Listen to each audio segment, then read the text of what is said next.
Hello and welcome to our webinar, 12 Predictions to Make Your Payments Better in 2022, presented by BlueSnap. Now, before we get started, just a couple of logistics. First, we'll be recording today's webinar and we'll send you a link post-event. Also, if at any time you have any questions for me, Rachel or Brian, please submit your questions in the question box to the right of the screen. We will do our best to get to everyone's questions, but if we are unable to do so during today's discussion, don't worry, we will follow up with you post-event. Also, we want to hear from you. So we will be running a poll later on during today's discussion around the 2022 goals that are most important to you. So be ready to participate. Now, let's get started with some panelist intros. I'm Nikita Hyatt, Managing Director of BlueSnap Europe. Hello from London. Today, I'm being joined by Brian Gaynor, our Director of Product. Hey, Brian. Hey, Nikita. Greetings from Dublin, Ireland. Delighted to be here. Great to have you. And also with us is Rachel Trueblood, our SVP of Marketing and Partnerships. Hi, everyone, from Boston, Massachusetts. Happy to be here and looking forward to the webinar. Hey, Rachel. So together, we're going to be discussing 12 payment predictions for 2022 that will help your business optimize payments this year. So businesses and their payments have been evolving over the last couple of years in reaction to the pandemic, which has changed so many aspects of how we live, work, and pay. The pandemic profoundly accelerated digital transformation. And in response to these changes, for our 2022 predictions, we gathered the payment experts here at BlueSnap, drawing on our experiences, helping thousands of customers make payments meaningful for their businesses. And we also spoke with analysts across the world. And we found that with digital transformation put into hyperdrive by the pandemic, businesses now need to change their perception of payments. In the past, payments have been seen as an operational necessity, just a requirement of doing business. But now that has come to an end. This year, in 2022, companies are seeing payments for their strategic power and their ability to drive growth, elevate customer experience, and optimize ROI. Now, it's these three driving themes that are the basis for our 12 predictions for better payments in 2022. So as you can see from our 12 predictions, there'll be lots of opportunities for businesses to leverage payments for strategic means. Now, let's take a closer look at our driving themes and some of the predictions within each of these categories. I'd like to start by looking at driving growth and get Brian and Rachel's input on here. So in terms of driving growth, we predict that forward-thinking companies, as I said, are not going to look at payments as just an exchange of money for goods and services, but it's a strategic thing. How can payments impact the business? How can it drive growth? How can payments improving conversion rates, reducing checkout abandonment, and the critical role of payments as companies expand digitally all contribute to driving growth? Now, one of these predictions, seizing the global economy to increase revenue, is something we're always talking to companies about. And that's become more and more important over the past few months and something we expect to become crucial this year. Now, Brian, can you talk us through what you're predicting we'll see over here? Sure. I think this is a big prediction in terms of, the businesses are going to go global this year and over the next couple of years. If we look back in the last 2 years, what's happened? Those consumers that, that have really embraced, the online environment to go shopping. People who shopped before are really shopping. I have 2 teenage daughters. I told them, look, stop shopping today. There can't be any deliveries during this webinar. We can't have the doorbell going. But, those people who online shop are really online shopping. But the other thing is those that were laggards, those people that were reluctant to go shopping online are now shopping online. So there's a growth over the last 2 years has been accelerated because of the pandemic of consumers who would not have been comfortable shopping before are now shopping. So businesses have adapted. Those that were just bricks and mortar have gone online. those that were online have gone better online and really tried to double down in terms of those volumes. So consumers have changed and business have changed to adapt to that.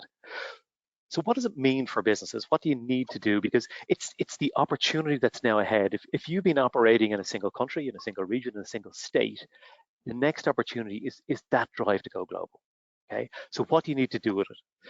I'd say there's three things. The three locals, what you need to think about is first of all is you need to deal with local currency. So if you're currently only dealing in US dollar or euros, whatever market you decide to go into, in order to be successful, you need to be presenting in the currency of the shopper in that country. That's going to be one of the key locals. The second is local payment methods. While cards are universal, you know, the Visa, MasterCard, Amex are around the world and accepted everywhere. But not everybody wants to use a card, and there's often local payment methods. The classic example being Ideal in the Netherlands, where 40 to 50% of e-commerce is processed using Ideal. So if you want to be in a local market, you need to consider those local payment methods. And the last local, I would say, is local processing.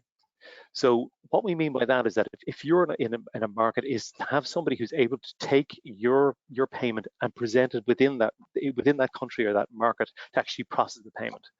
The impact that it has is that it'll increase your authorization rates, make it more successful. And the other thing is that it keeps consumers happy, because if you're processing cross-border, the potential is that particularly with cards, that the issuer in the local country is going to say, hey, that's a transaction from outside my country. There's an opportunity here for me to add on an extra % or two onto that charge that the consumer doesn't know about before, because it's their local issuer charge. But if you're processing local, you'll get the better authorization rates and you get that a better consumer experience. So businesses are going to go global, but to do that, you need to think of those three locals: local currency, local payment methods, and local processing. That's the big prediction I see in this one for this year, Nikita. Thanks, Brian. And I guess all of that combined is what really drives growth, right, from a payment standpoint. Yeah, absolutely. Because, if you're working successfully in one market, it's kind of okay. If you've got physical goods, yeah, there's complications regards how am I going to fulfill it, how am I going to do it in a different country. If you've got virtual goods, it's probably that bit easier. But in terms of the payments journey, these are the things you need to think about, and it's that next step to allow you to grow that business, your business further than what you've been when you're just in one local country or one local region. Yep, great. Thanks, Brian. And in terms of the businesses and the way that they leverage payments, we also have, as we see in the point over here, embedded payments and how that's going to grow in popularity. And I think that's a sort of looking at payments as a strategy in a different way. And this is something I think, Rachel, this is an area of expertise for you. And I would love you to tell us about, what does it mean, embedded payments? What are embedded payments? And how are embedded payments going to drive growth for businesses, and which businesses Absolutely. as well? Yeah, absolutely, Nikita. If you are not familiar with the term embedded payments, it's really focused on the software industry for the most part. It is being able to take a payment technology like a BlueSnap, take those payment APIs, embed it into the software that you are currently offering to customers, and use those payments as an additional product that you can sell to your clients. So here's a real tangible experience. So Shopify, for example, a couple of years ago decided that they were going to create Shopify payments. So what they did was they embedded payments into their software, and they are now selling Shopify payments as part of their offering to those who want to build a website. That means that those customers are stickier, they seem to stay longer, they drive more revenue, and Shopify is earning money and monetizing those payments. And so that has become a huge trend in the software industry. Really, if you think about it, all software companies are now payments companies, because many software platforms have payments running through their platforms and are not monetizing it. So embedded payments is really taking those APIs, embedding it into the software, and offering it as a product or service to their clients. It means better retention rates, it means higher average orders, and it means monetizing those payments. We even see a trend of software companies wanting to become payment facilitators, and that also falls within this embedded payments initiative as well. And I'm curious to know why you think this is something that is so popular now. Like, what's changed to make this such a hot subject? Because it is something which, you know, we're always talking about, we're speaking to businesses about. It's a request that's sort of increasingly becoming a hot topic. Why is this suddenly happening? I think you've got a couple reasons why this is happening. One is software companies who have investors or are looking for new ways to drive growth, making money off of your payments and including this as a revenue source has become hugely profitable. So more and more companies are looking at this as a way to drive growth. I think also many software companies have payments almost running tangentially or parallel to their software product. And I think they heard from their clients and customers that it would be easier and a better experience if payments were actually part of the software experience versus running parallel to the software experience. So I think they're doing it both for growth, but also for a better customer experience, which is sort of what we have for our second avenue. Yes. Yep. Exactly. So, and the second area that we're going to cover now is elevating the customer experience. So customer experience has been a focus for marketing and the user experience for the buying journey for some time, but this year we see that the payment journey is going to become a key part of the customer experience. Things like, Brian, you're saying local. I think if we look at it from a customer experience standpoint, can you talk us through how that will elevate the customer experience, and also a bit more information about the role of alternative payments within that? Okay. I think, you know, like we said earlier on, it's those three locals are the important things to be able to elevate that customer experience. As I say, you know, the currency, etc. But I think the alternative payments are key because you need to be careful about them, that you don't embrace them too much. So when I think about alternative payments, you need to think about three areas. Is what I categorize it. Yeah, are they simple? Are they sensible for you? Are they successful? So from a simple basis, sometimes we see that, you know, it's almost like, you know, being at a sweet shop, we have merchants say, yeah, I've heard about this payment method, I need to have it on my website. And all of a sudden the consumer has this barrage of payment methods when they eventually get to the checkout page and they don't know which one to choose. So think about which ones you're going to offer. It's all right to have them in the stable, but you need to be careful about which ones you offer to which consumers at what time in order to keep it simple. So, for example, one of the relevance factors would be is what's the transaction value that is actually being checked out. If it's a low transaction value, you know, if it's only 10 or 20 euros, there's no point in offering, for example, a buy now, pay later installment offering. You know, it pays something for 10 euros over 10 months. It's not going to suit the consumer. It's not going to suit you. The other thing I think in terms of the simplicity is consider the actual user journey that the consumer needs to go on in order to complete and use that payment method. So, for example, we hear a lot of talk about open banking at the moment, particularly here in Europe, which is being mandated by regulation. So all the banks technically allow you to do open banking payments here in Europe. But sometimes the user interface is incredibly difficult to use. There's lots of, are you sure? Are you sure you're sure? Are you sure you're really sure before you go? Okay. And the thing is that that'll reflect on you as a merchant rather than on the consumer's bank. So think about, you know, is it simple? Is it sensible for you as a merchant offering a particular payment method? So think about things like repudiation. How easy is it for the consumer to say, actually, I want my money back? So like on one end of the spectrum, you have the SEPA direct debit payments, which gives a no quibble money back guarantee for 8 weeks, and then even up to 13 months, the consumer can look for their money back. To the other end of the spectrum, whereby it is, you know, a bank payment, whereby if the consumer sends the money, they can't get it back, and there's no repudiation rights there at all. And in the middle, there's cards, which has the very mature chargeback mechanism that allows for consumers to challenge what has happened. So is a particular payment method sensible for you? Lastly, I would say then, is it successful? Particularly with some of the newer payment methods as well. What you want to avoid disappointment for your consumer. If they sort of, hey, there's this new shiny buy now, pay later payment method, but when they try to use it, they're turned down and they're refused that instant credit by that provider, leads to disappointment for the consumer. So think about, is it going to be successful for the customers that I want to attract if I now offer this payment method? And again, that sort of user experience like we see in online banking, is it really mature? Is it going to be successful? So absolutely think about more and more alternative payments in order to have that local experience, but be careful about how you offer them by thinking about, are they simple, are they sensible for you, and are they going to be successful? It's what would my advice be going forward for this year. Yeah, thanks, Brian, because there is a lot of hype about new payment methods.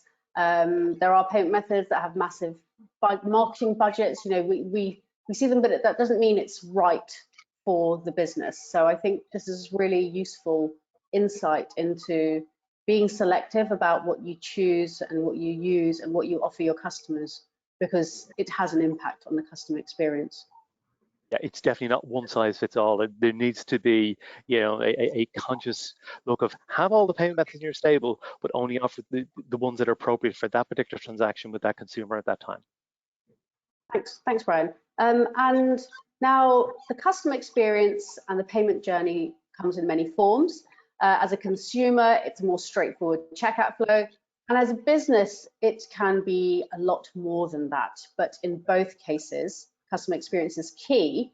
Now, this moves us on to digitalizing B2B payments. And I would love to know from you, Rachel, what's happening in this space, what's next for them, and how does this improve the customer experience?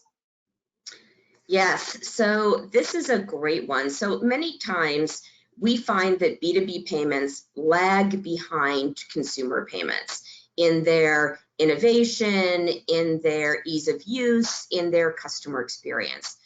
And we had done a survey sort of at the start of the pandemic to understand what was going on in the B2B space. And what we found was, a very manual process to get paid in the B2B world. It was manually generating invoices, manually sending them out. Then once the next business received the invoice, they had to manually cut checks, get them back into the post, and send them back. Then they were manually doing the cash reconciliation, manually doing collections, and all of that was very labor intensive, but also very difficult to do during the pandemic because you didn't have people in the office. They didn't have access to the post in the office. And so what we found was that folks were scrambling then to figure out how to automate and get paid. People were finding that more and more of their revenue was tied up in receivables, that their collections and their late payments were going up.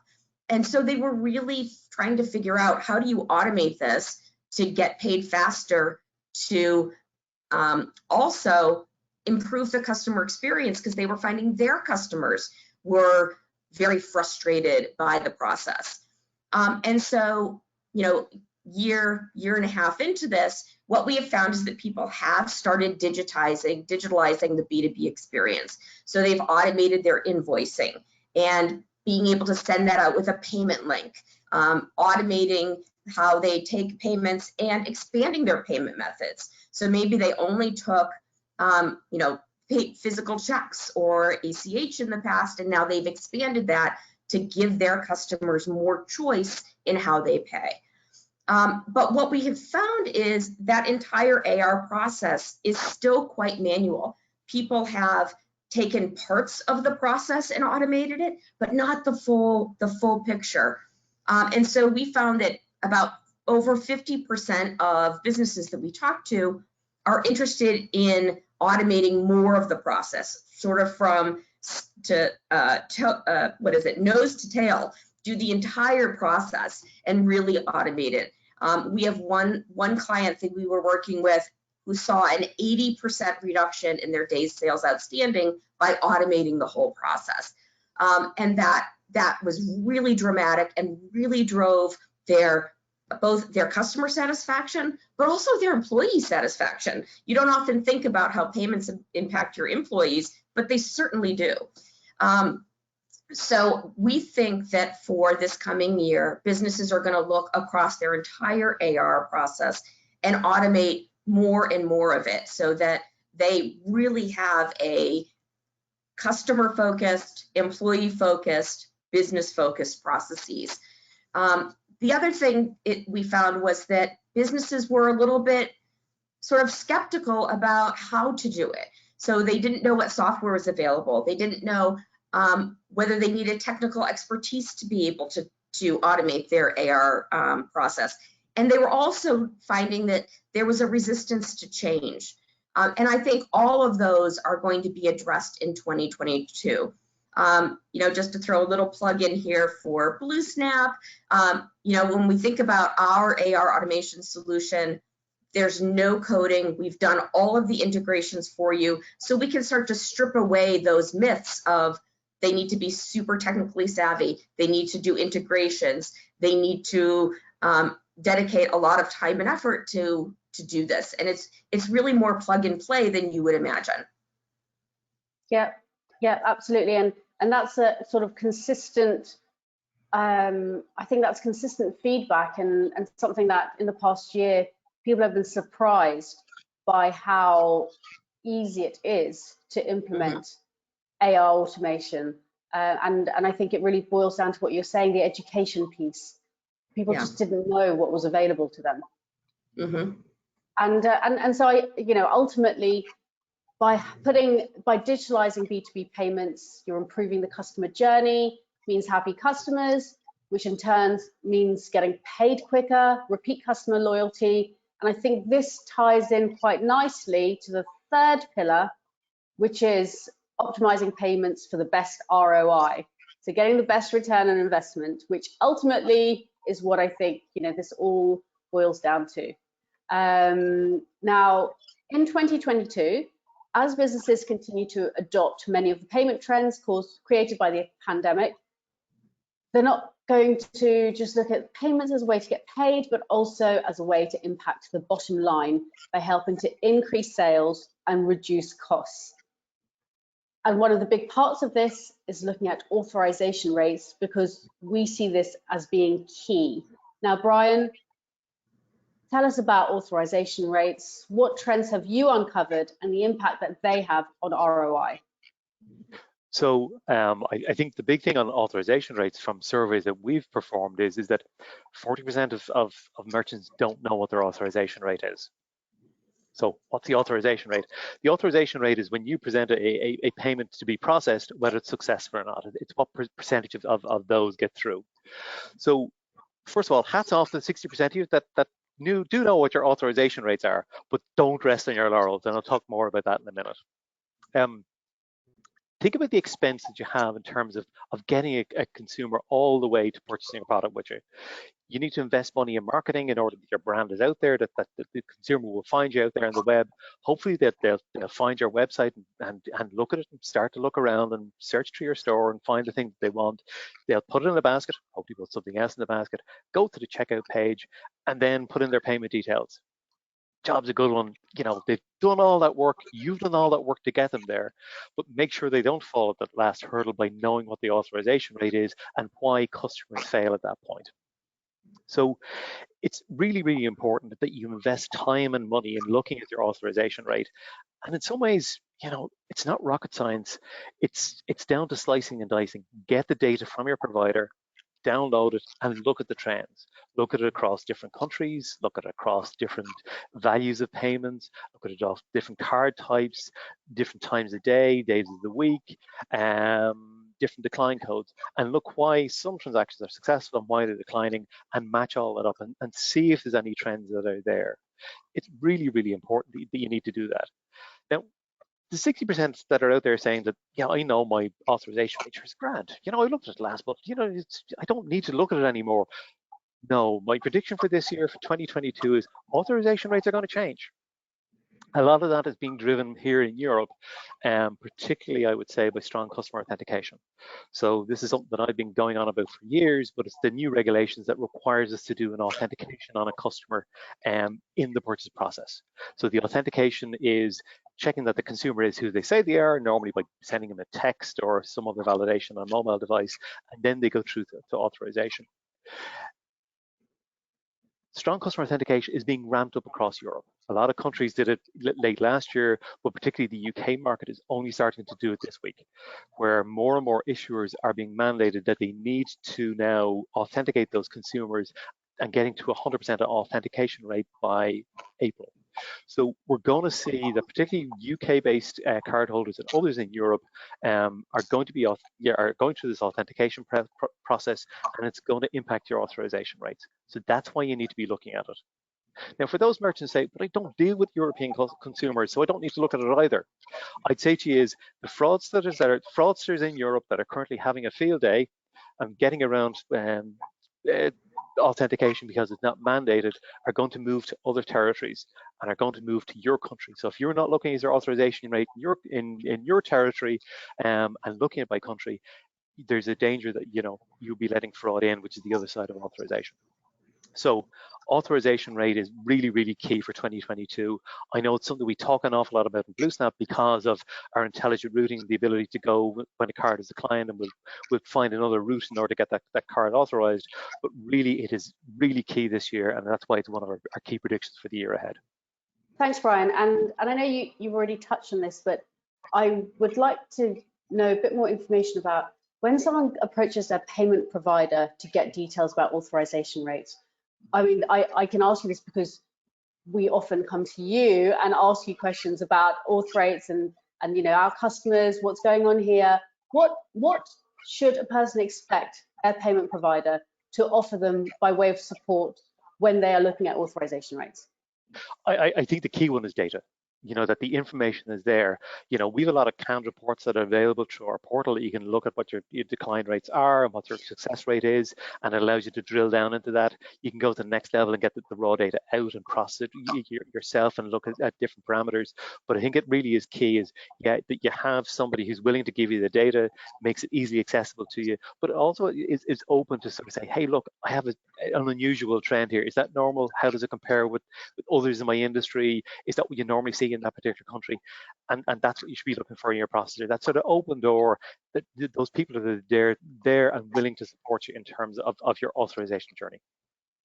Great, thanks. And yeah, I think just to add to that as well, I know that you have done analysis on auth rates of specific countries that we've shared with customers, with specific banks and specific countries across whether it's Europe or globally. And I think that kind of level of information I have seen firsthand from our merchants, from our customers, how beneficial and valuable that has been. Which yeah, thank you, Brian, for all the help that you've given us. So looking at optimizing payments for the best ROI, another big part of that is gateway consolidation. I mean, this is I think we've seen, this is why someone comes to a BlueSnap. The gateway consolidation. Now, Rachel, what does this mean, and why is it something that businesses are looking for, or they should be looking for in 2022?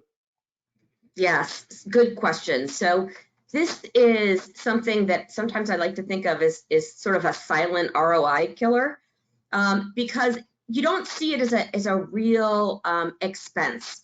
What happens is it sort of creeps up on you over time. Let's pretend your company started out in Canada. So you got a Canadian payment processor, you have gateway number 1.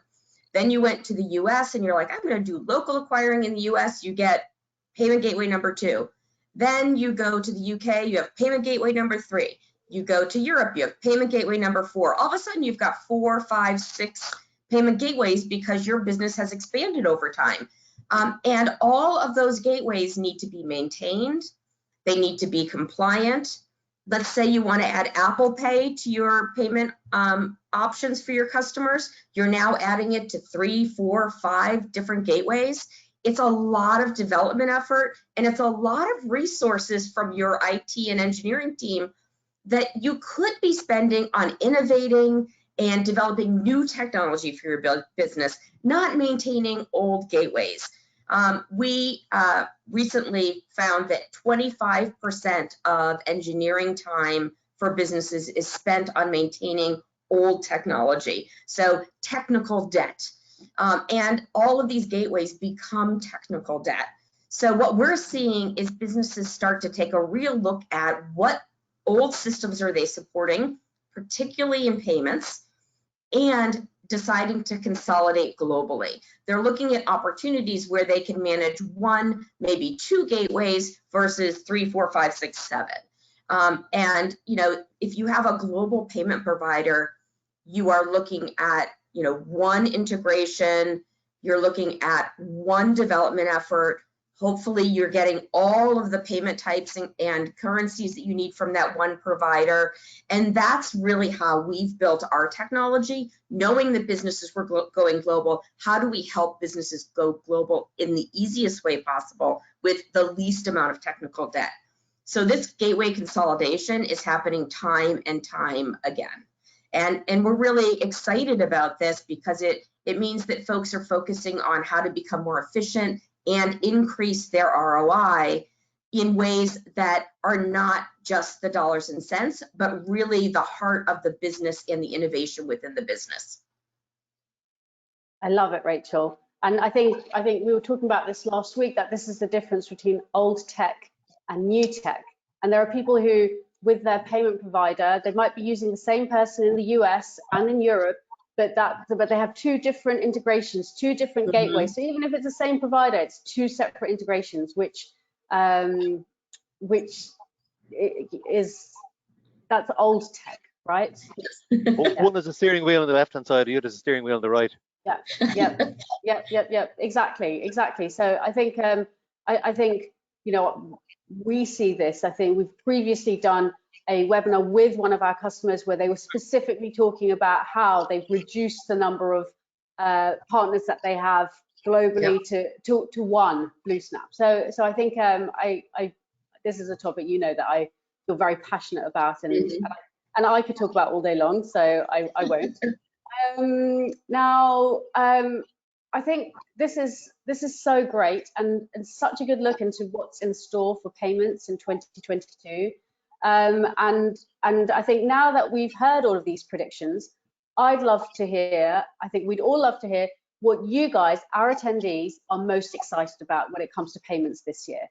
So we've got a little poll that should pop up on your screen now.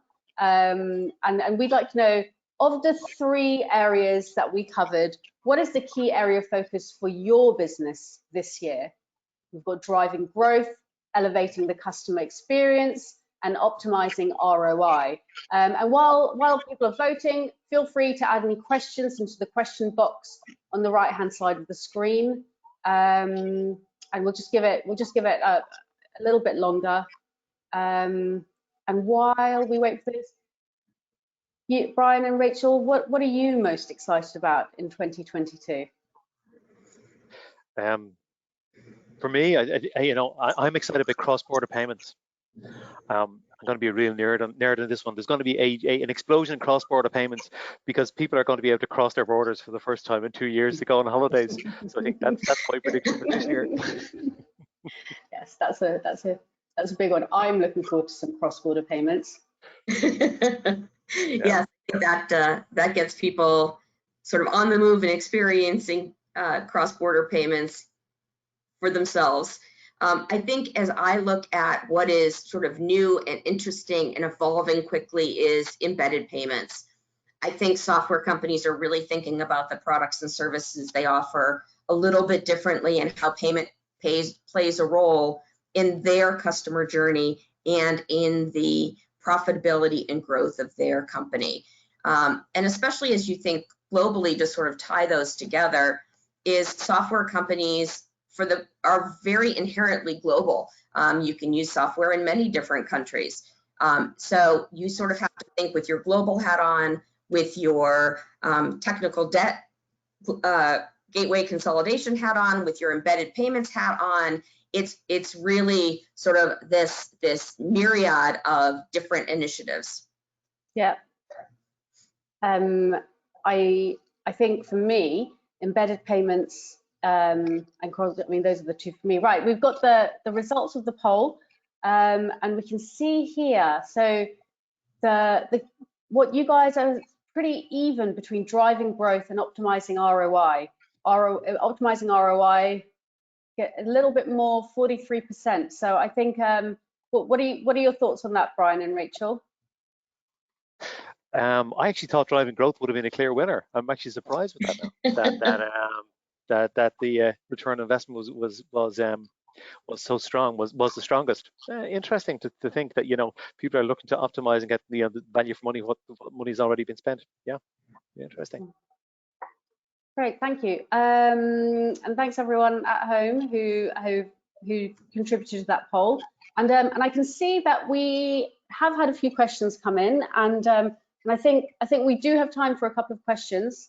So let me just find. Okay, right, here we go. Now, this is a good one for you, Brian. Where are BlueSnap seeing global growth, and what countries and regions are the hotbeds right now? Well, I think, as we alluded to earlier, I think growth has been universal. It's been global. So we've seen growth throughout the world in terms of our volumes, and where people are looking for that support. I suppose where we're focusing our attentions is driven a lot by where our merchants say they want us to be based on where they're seeing their growth. So for example, we're delivering ACH into Canada and Australia. They're two key markets, but the other exciting ones as well though is just local acquiring. We've turned on local acquiring in India, and we're turning on local acquiring in Israel. So India is a massive market, and to be able to offer local acquiring there is huge. To be able to offer, as a global player, to be able to offer entry into the Indian market is huge for us, but huge for our merchants because of that market that it opens up. But the second one being Israel, because it is an unusual country with the first global processor to be able to offer local acquiring there in Israel. So I think those countries and those territories are going to be interesting over the next couple of months, couple of years. Yeah, definitely. Mm-hmm. Yes, thanks, Brian. Now, the next question is, you talked about local acquiring. Can you please expand on what exactly that means and why it matters? So, Rachel, one for you. Sure. So local acquiring is being able to process payments where the credit card was issued. So back to the local, it is a local credit card being processed locally. That has a lot of different benefits. The two biggest ones are it improves authorization rates because you've kept the payment local. The bank can see that it's a local card, and they treat it as local, which means a higher authorization rate. The second is that it decreases cross-border costs. So let's consider your business is in the UK and your customer is in Germany, and let's pretend you take that payment from the German customer and process it in the UK. That goes across borders. It goes across the EU into the UK, and that pretty much gets a tax from the card brands of up to 2%. And by processing it locally, so let's say you also have a business in Germany, and it's a German credit card, and you can process it at a European bank, you get higher authorization rates and you eliminate that cross-border tax. So that is local acquiring, which is different than just payment processing. Payment processing can happen anywhere. It can happen across borders. And we really focus on how do we help our customers do local acquiring. We have it in 47 countries and regions at this point. Perfect. And also Thanks. to add to that, Rachel, actually just to jump in on that, is that often as well, it's not just you as a merchant will see those extra charges, but it's the consumer as well can suddenly get hit with something that they thought they were buying for 20 euros and now it's 22 euros because their local card issuer has not that charge on top. And particularly you're using the Germany UK example, because since Brexit, we're no longer the one region here in Europe, and we've seen French issuers that are charging extra to their consumers if they are shopping on a UK website. So again, to avoid that is to use a local processor. Really, really good point. Thanks, guys. And another question here. Oh, this is for Brian and his 3D Secure nerding. So securing transactions, how do I do that?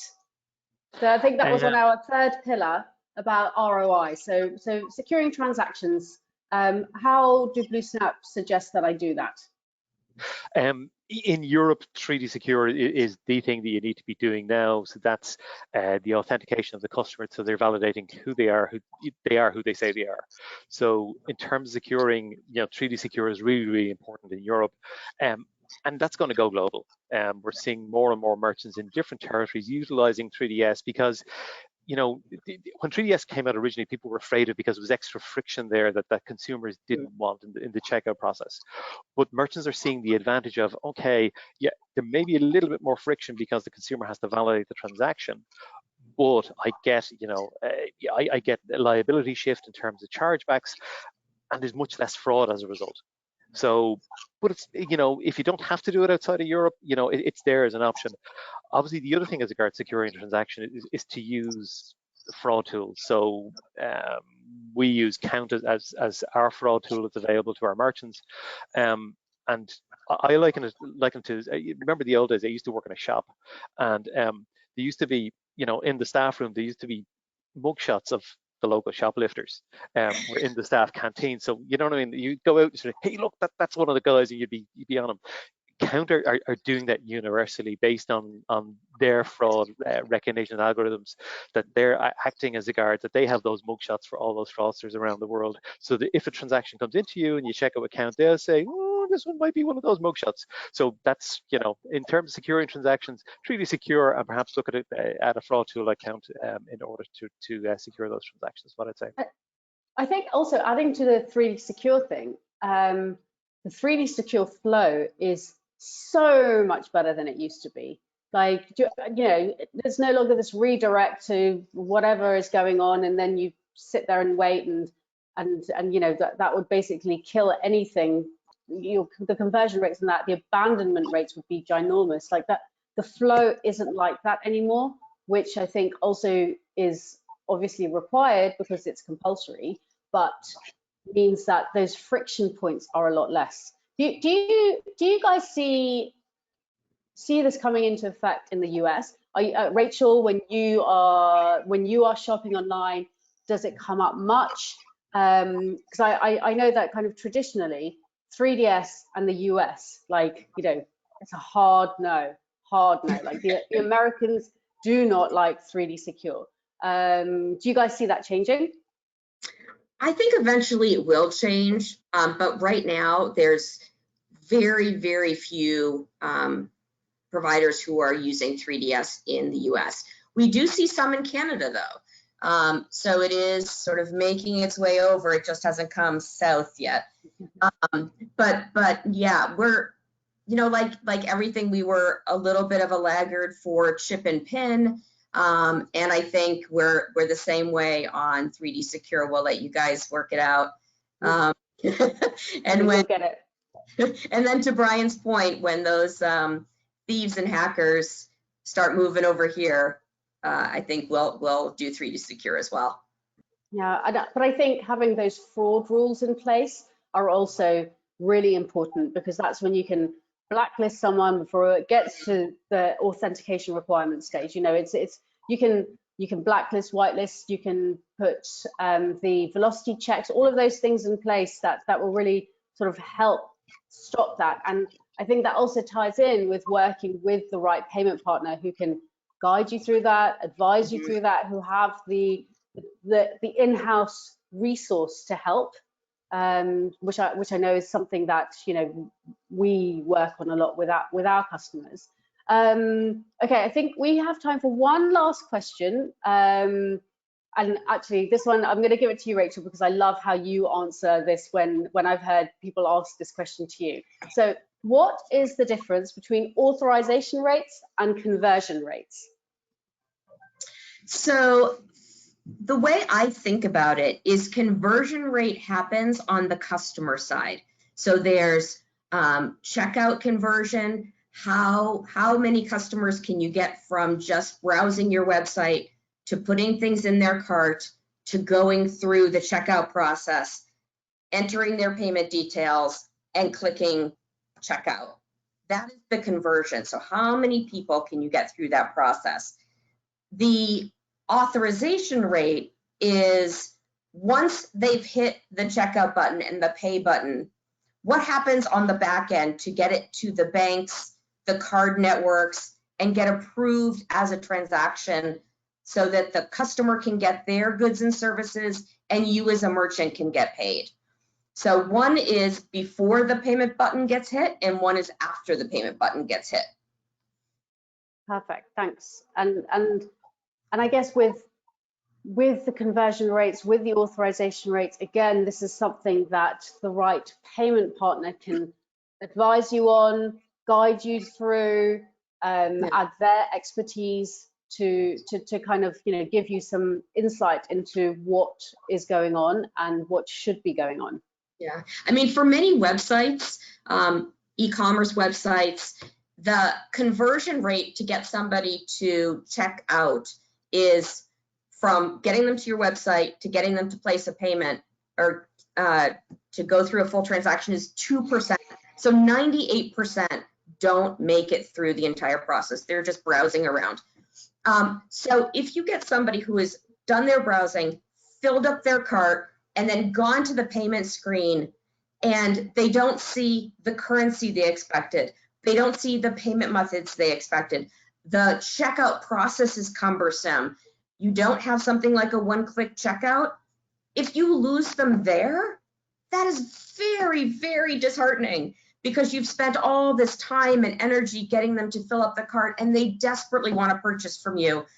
There's just a barrier that's been put up. And I think that is a huge opportunity, is to improve that checkout process so you don't lose the customer when they've already committed in their heart and mind to purchase from you. Yeah, absolutely. And I think if I may add a little BlueSnap plug, that is exactly why you would work with someone like BlueSnap, to make sure that you don't make those mistakes that can be easily avoided with the right partner. I mean, this payment optimization is what we do, and our all-in-one platform does. So yeah, thanks guys, thanks Rachel and Brian for your insights, and thank you guys all for coming to this. I think our kind of 12 predictions for 2022 point towards a lot of opportunities for businesses to get the most out of their payments for a better, more profitable year. And I think while we didn't have time to look into each prediction in detail, I know that we do have some upcoming webinars that dive deeper into each of those 3 goals that we are seeing companies prioritizing this year. In March, we have a webinar focused on driving growth. And then we will have one on elevating the customer experience, and then another one on optimizing your payments for the best return on investment. So please be sure to save your seat and join us again. And go to bluesnap.com, sign up for any future webinars and any help or anything that you need from us, so that we can help put your payments to work for you this year. So thanks everyone, and a big thanks to Brian and Rachel. I've really enjoyed this, and I hope you guys have as well. Thank you everyone. Thanks Nikita for hosting.